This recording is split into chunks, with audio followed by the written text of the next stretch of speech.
Hay una historia que tiene que ver con la historia de los Juegos Olímpicos. A mí me gusta mucho el deporte, que me gustaría traer esta mañana aquí. ¿Sí? La historia de un corredor, un atleta, un corredor de atletismo de 400 metros libres que pasó a la historia no por haber ganado ninguna medalla ni por haber conseguido ningún récord, ¿no? Él es Derek Redmond, se llama. Fue un atleta que corrió en las Olimpiadas de Barcelona en 1992, hace más de 30 años. Y como les digo, las fotos de él y la historia de él pasó justamente a la historia, valga la redundancia. Fue un momento icónico por lo que le pasó. Él estaba corriendo, es un velocista, venía de perderse las Olimpiadas de Seúl 88 por una lesión y se preparó para este momento, en Barcelona 92. Y entonces él corría una prueba de velocidad, como dije, 400 metros libres, había ganado y había conseguido su mejor marca en la clasificatoria para esa semifinal. Y va a correr esta semifinal para poder clasificar a la final. Un atleta británico, era de alguna manera la promesa de medalla olímpica, de una de las medallas olímpicas para el equipo de Gran Bretaña. Y a mitad de la prueba de esta semifinal él se rompe un tendón. Corriendo, esta semifinal él se rompe y ahí ve ahí la foto, cuando él se cae al piso, no puede seguir. La cámara, en primera instancia, esto es algo que pasa habitualmente, son atletas de élite, se lastiman, se lesionan, la cámara se queda con los otros competidores que llegan al final de la meta y en un momento vuelve la cámara a enfocarlo a él que estaba en el piso llorando. Se quiere parar, la segunda foto que está ahí, él se para y quiere continuar, pero el dolor era insoportable y no puede seguir.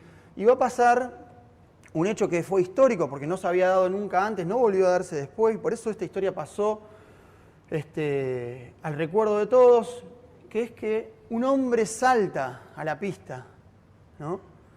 Usted sabe que la seguridad en este tipo de eventos es muy celosa. Nadie que está en las tribunas puede acceder a una pista de atletismo, a un campo de juego. Hay mucha seguridad alrededor de los atletas. Sin embargo, un hombre que ahí usted lo ve, salta a la pista y va a buscar a Derek. Y este hombre era su padre, ¿no? Que cuando lo vio no dudó ni un segundo. Dice que le hicieron una entrevista tiempo después, él ya falleció, el padre. Dice que estaba con una cámara filmándolo y que en el momento en que vio a que su hijo se lesiona, no sabe bien qué le pasó, pero entregó la cámara al entrenador de su hijo y saltó a la pista. Y entonces dice que no sabe cómo hizo para sacarse la seguridad de encima, que no paraban de aparecer personas de seguridad que intentaban detenerlo, y él lo único que se acuerda es que en un momento estaba sentado filmando y en otro momento estaba abrazando a su hijo. Como les digo, esto pasó y pasó a ser icónico porque él lo que quiso fue estar al lado de su hijo en ese momento tan difícil. Dice que lo que él le decía al oído es, ya está, no le tenés que demostrar nada a nadie, vamos, vamos, y el hijo le decía, no, yo quiero terminar. El hijo no quería quedar, ¿no?, con el cartelito de DNF, que es que abandonan.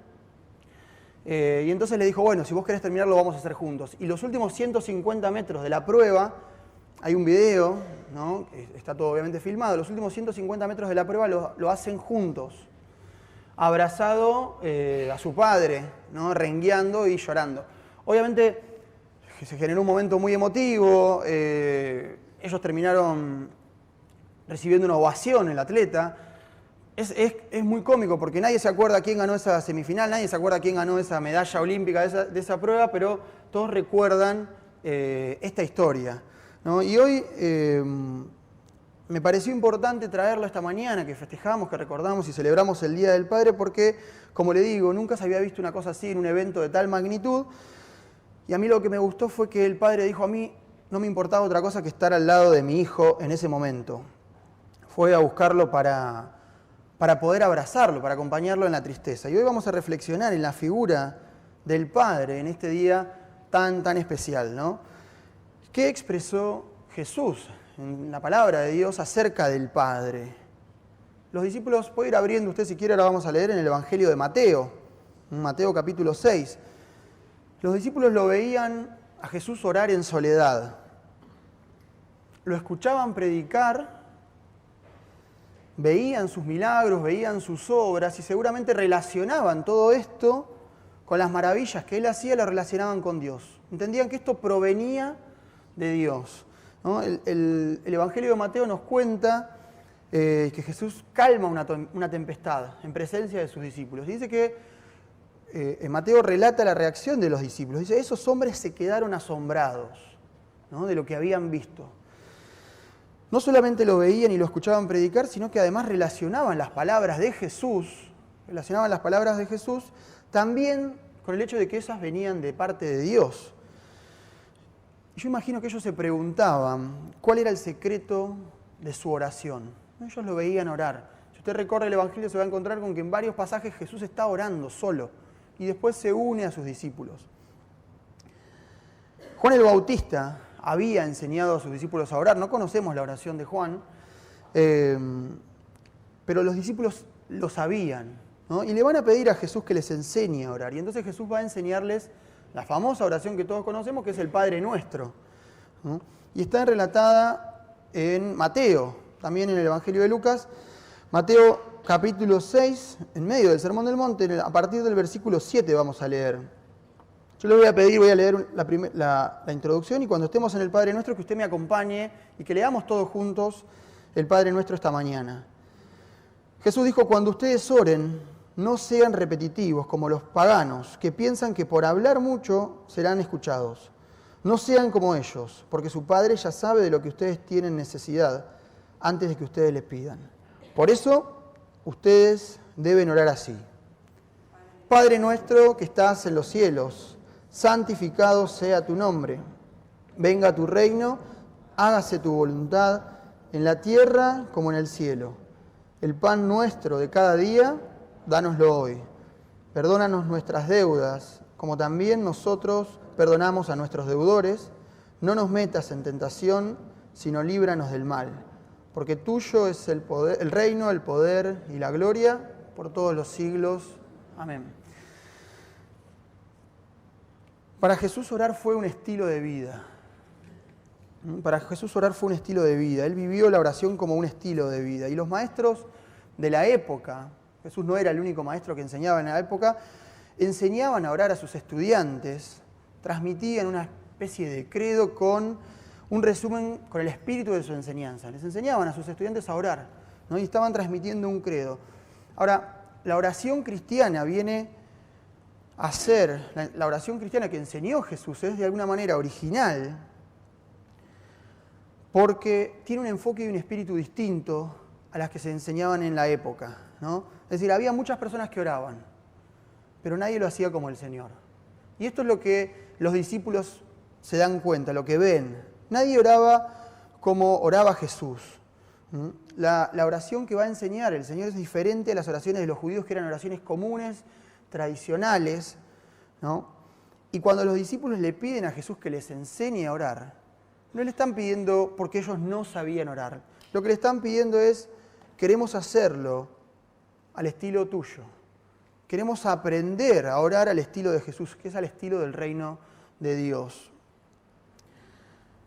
Como decía, muchos oraban, pero nadie lo hacía como el Señor, ¿no? Es decir, ellos veían que algo trascendía en la forma de orar de Jesús. Había una comunión real, una dependencia real con el Padre, y ellos lo notaban. Y entonces existe un anhelo de querer ser como Jesús. Como decía, aparecen 2 veces el Padre Nuestro en los Evangelios. Está el de Lucas, el Evangelio de Lucas, que es por pedido de uno de sus discípulos. Lucas capítulo 11 dice, Jesús estaba orando, y cuando terminó, un discípulo le dijo, Señor, enséñanos a orar, así como Juan les enseñó a sus discípulos. Y también está el de Mateo que leímos recién, que está incluido dentro del Sermón del Monte. Difieren en algunas palabras uno de otro, pero seguramente es porque Jesús era un maestro que se iba moviendo de lugar en lugar y enseñando, repitió la enseñanza en otro lugar y cada evangelista tomó las palabras que le parecieron apropiadas, pero la esencia es el mismo mensaje. El Padre Nuestro en la primera iglesia, en la iglesia primitiva, fue repetida por los cristianos desde el inicio de esa iglesia, ¿sí? Fue repetida por las personas que se bautizaban, era lo que se le enseñaba a los catecúmenos, a las personas que se iban a bautizar, y ellos lo repetían. Desde los inicios de la primera iglesia se repite el Padre Nuestro. Y Jesús comienza esta oración diciendo, Padre Nuestro que estás en los cielos, ¿no? Creo que no hay persona que no conozca cómo comienza el Padre Nuestro, ¿no? Al margen de si es religiosa o no es religiosa, es algo que todo el mundo lo sabe. Y él empieza diciendo, Padre, Padre nuestro, pero sin adjetivar. Él dice, Padre nuestro, ¿no? Para Jesús no es ni Padre de amor, ni Padre bondadoso, ni Padre misericordioso, es simplemente Padre, porque el término Padre califica acabadamente la relación. Jesús lo que está enseñando es, cuando ustedes digan Padre, no hace falta agregar nada más. No hace falta agregar nada más. En el Nuevo Testamento, la paternidad es una adopción. Pablo va a enseñar esto en la carta a los Efesios, cuando él dice en el primer capítulo, por amor nos predestinó para que por medio de Jesucristo fuéramos adoptados como hijos suyos. Acá hay algo importante que es importante señalar, ¿no? Hay como una confusión en donde mucha gente cree todos somos hijos de Dios. Y esto no es así. Todos somos criaturas de Dios, pero llegamos a ser hijos de Dios por ese acto de adopción. Pablo está enseñando esto en la carta a los Efesios y lo va a repetir en otras cartas también. Él dice, por amor nos predestinó para que por medio de Jesucristo fuéramos adoptados como hijos suyos, según el beneplácito de su voluntad, para alabanza de la gloria de su gracia, con la cual nos hizo aceptos en el amado. Todos somos criaturas de Dios, pero llegamos a ser hijos de Dios por ese acto de adopción. Llegamos a ser hijos de Dios por la fe en Cristo Jesús, ¿no? Y esto lo vuelve a señalar Pablo en la carta a los Gálatas. Dice, pues todos sois hijos de Dios por la fe en Cristo Jesús.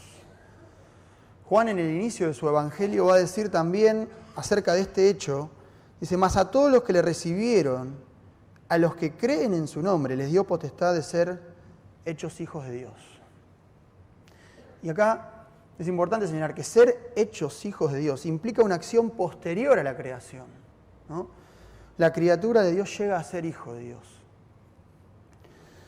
De esta manera, de alguna manera, la paternidad cobra a través del Evangelio un nuevo significado, ¿no? Y hay que hacer una distinción importante entre ser progenitor, ¿no? Que es dar la vida a alguien, y ser padre. No es lo mismo.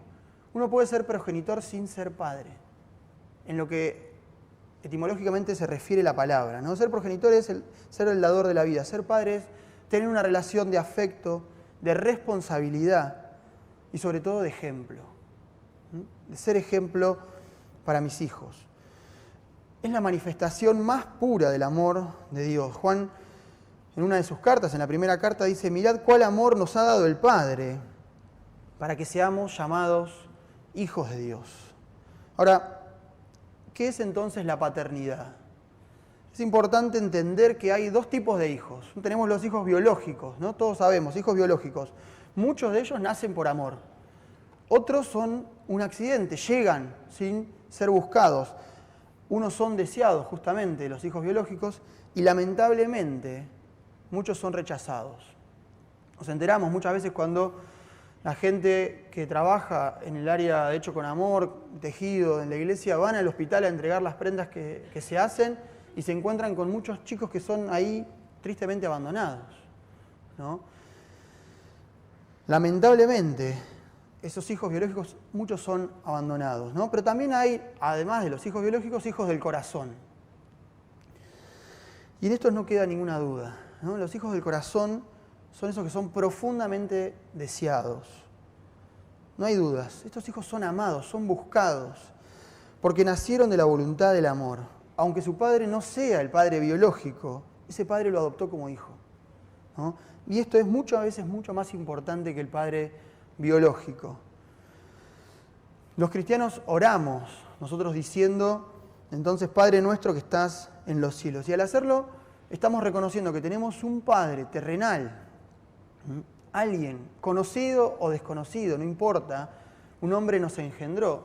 Pero al decir Padre nuestro que estás en los cielos, estamos reconociendo también que tenemos un Padre celestial, que es nuestro Dios.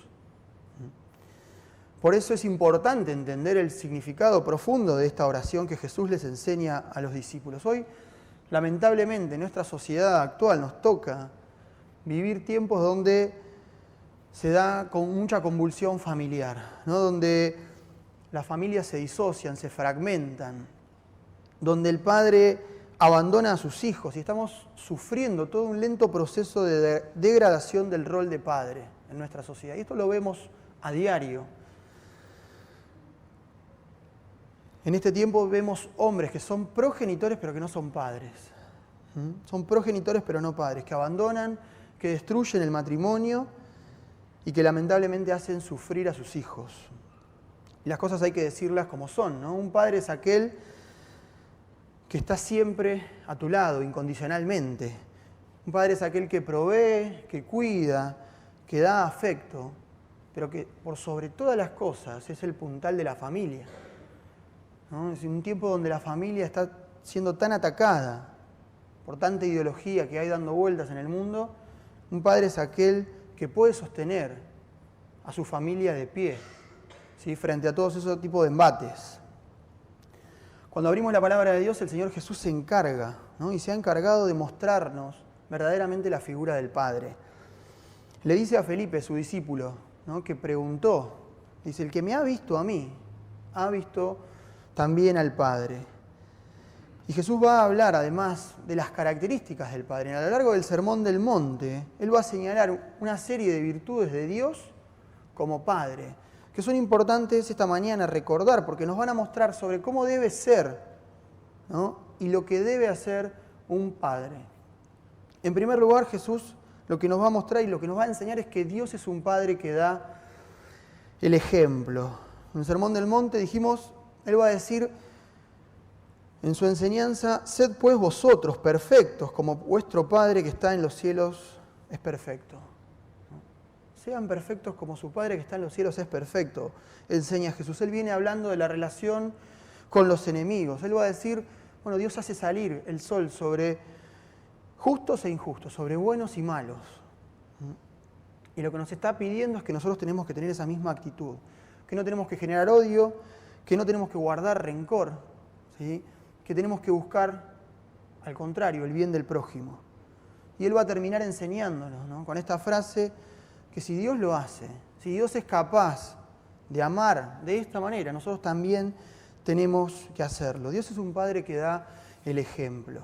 En segundo lugar, Jesús enseña que Dios es un Padre que ejerce autoridad. Él va a decir también dentro del Sermón del Monte, no todo el que me dice Señor, Señor, va a entrar en el reino de los cielos, sino el que hace la voluntad de mi Padre que está en los cielos. El hombre, sabemos, lo enseña la Biblia, es la cabeza del hogar. Y su responsabilidad como padre es ejercer autoridad. Es poder discernir entre lo bueno y lo malo. Y es poder decirle a su familia, bueno, esto es lo que hay que hacer. Este es el camino a recorrer, ¿no?, pero hacerlo siempre con amor. Pero no dejar de ocupar ese rol de autoridad. En tercer lugar, Jesús enseña que Dios es un Padre que provee para los suyos. Él dice, porque vuestro Padre sabe de qué cosas tenéis necesidad antes de que vosotros le pidáis. Es un Padre proveedor. Esto es lo que está recordándonos Jesús. Nos manda el Señor a no ser exagerados cuando oramos, ¿no? Dice, no intenten convencer a Dios, no quieran convencerlo con sus palabras.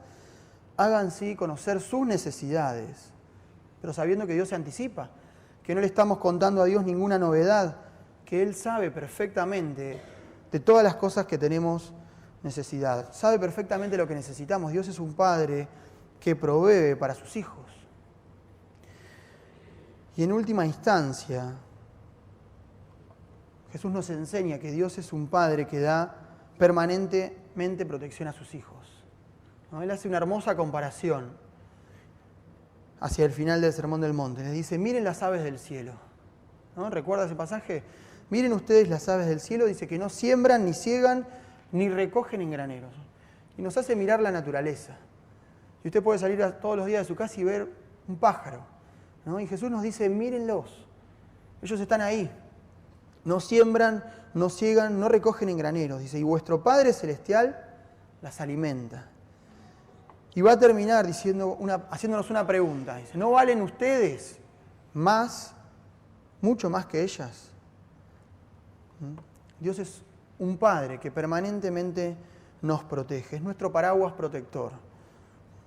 La enseñanza de Jesús es, bueno, no debemos preocuparnos de manera angustiante, no debemos perder la paz por las cosas materiales, ¿no? Muchas veces perdemos la paz por lo que pasa abajo. Perdemos la paz porque la sociedad, porque la economía, por la inseguridad, Y Jesús nos está diciendo, no pierdan la paz. Ustedes tienen un Padre que los protege, que tiene conocimiento de aquellas cosas que necesitan. Tenemos un Padre que se acerca a nosotros y que atiende nuestras necesidades. Es la maravilla de tener un Padre que nos ama verdaderamente. Pensaba que es muy difícil en esta sociedad poder repetir el Padre Nuestro de manera real, consciente, honesta. ¿Sí? Porque estamos yendo hacia una sociedad cada vez con menos padres, ¿no? El hombre lamentablemente fue abandonando este rol de ser ejemplo, de ser autoridad, de ser un padre proveedor y de protección. ¿No? Hemos perdido esa figura, lamentablemente, en nuestra sociedad. Y es triste la realidad de padecer la ausencia del rol del padre actualmente. Pero si usted se fija, esto que está pasando en la sociedad es la contraparte de la bendición de ser hijos de Dios. Es decir, cuando miramos hacia abajo, nos encontramos con esta lamentable realidad. Cada vez encontramos más ejemplos de una figura que ha perdido el rol de ejemplo, autoridad, provisión y protección. Pero cuando miramos hacia arriba, encontramos al verdadero Padre, nuestro verdadero ejemplo. Un Padre que no se olvida de nosotros, que nos provee, que nos cuida, ¿no? Y entonces, al mirar hacia arriba podemos repetir con confianza las enseñanzas y las palabras de David. Él dijo en el Salmo 27, aunque mi padre y mi madre me dejaran, con todo, Jehová me recogerá. ¿No? Tenemos la figura de un Padre que no se olvida de nosotros. Es la maravillosa certeza de tener un Padre que nos ama verdaderamente, como todo padre debe hacerlo, ¿no? Es lo que representa. Yo pienso, cada vez que pienso en el Día del Padre, pienso en la figura, en la parábola del Hijo Pródigo. Es lo que representa la parábola del Hijo Pródigo, ¿no? La representación del amor de Dios Padre por sobre todas las cosas, aún incluso por sobre nuestros errores.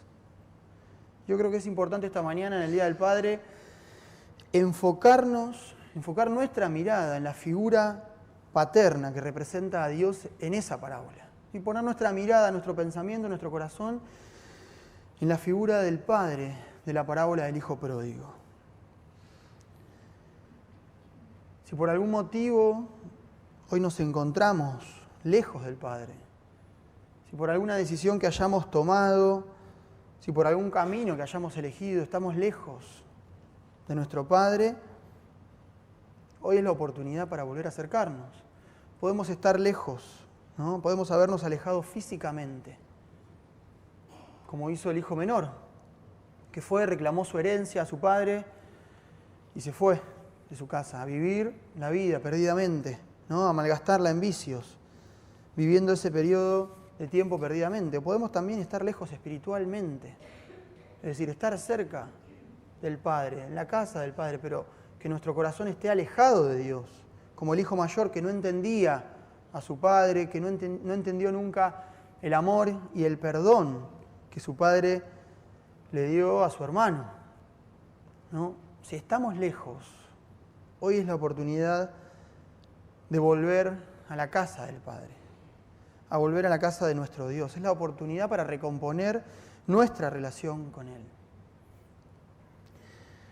A mí me encanta la parábola del Hijo Pródigo porque muestra muchas cosas, pero hoy quiero tomar que muestra el sentir de Dios Padre, ¿no? Cuando usted enfoca su mirada en lo que significa la figura del Padre de la parábola, se da cuenta que tenemos un Dios que está atento a nuestro regreso, que lo está esperando, ¿no? Me maravilla pensar que el Hijo Pródigo no tuvo que recorrer todo el camino pensando si su padre lo iba o no iba a recibirlo.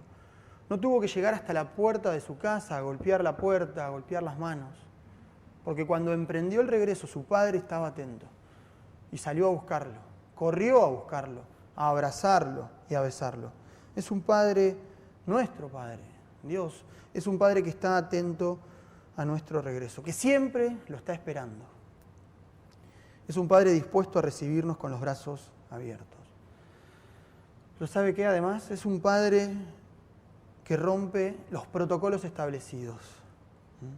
Como el padre del corredor de atletismo que mencionamos al principio, que rompió los protocolos de seguridad por amor, por el amor que sentía por su hijo. Varios miembros de seguridad intentaron sacarlo, intentaron frenarlo, intentaron que él no llegue y a él no le importó. Él solamente quería abrazar y acompañar a su hijo en la tristeza. Y si usted se fija, también lo vio de lejos, porque él estaba en una tribuna, y fue a buscarlo. No lo dejó solo. El padre de la parábola también rompió los protocolos de la época. Lo había enseñado Jesús en el Sermón del Monte. El Jesús dijo, oíste que fue dicho ojo por ojo y diente por diente.